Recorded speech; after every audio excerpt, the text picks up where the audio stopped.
لیکن سب سے پہلے دیکھنا چاہیے کہ اختلاف کس نوعیت کا ہے۔ اگر تو علمی اختلاف ہے جیسے کہ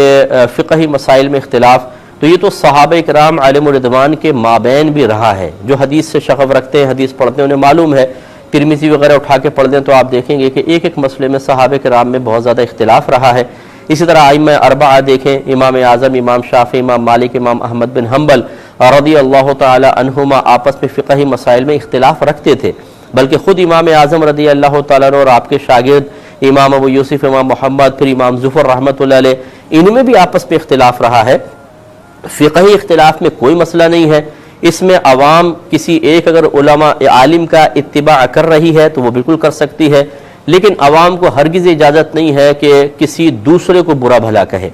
مثال کے طور پر جیسے آج کل کے مسائل میں لے لیں، اگر ایک عالم ویڈیو کے جواز کا قائل ہے کہ ویڈیو بنا سکتے ہیں اور دوسرا اس کو منع کرتا ہے، تو علماء میں بھی یہ ہونا چاہیے جیسے صحابہ کرام میں تھا کہ فقہی اختلاف ہوا تو یہ تو ایسا تو نہیں کہ دست و گریبان ہو گئے تھے۔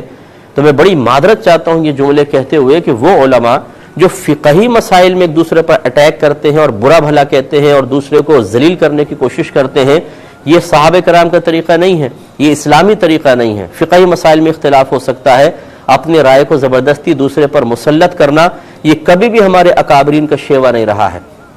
تو جب علماء کو منع کیا گیا کہ فقہی مسائل میں اختلاف آپ رکھ سکتے ہیں لیکن اس میں ایک دوسرے پہ شدت سختی وغیرہ نہیں کر سکتے ہیں، برا بھلا نہیں کہہ سکتے ہیں، تو عوام کو کس بات کی اجازت ملے گی؟ اس لیے عوام کو بالکل کسی ایک کی آپ اتباع کر سکتے ہیں، لیکن اس فقہی اختلاف کی وجہ سے کسی اور عالم سے سلسلہ عقیدت منقطع کرنا یا معاذ اللہ ان پہ بیڈ کمنٹس وغیرہ پاس کرنا، ان کو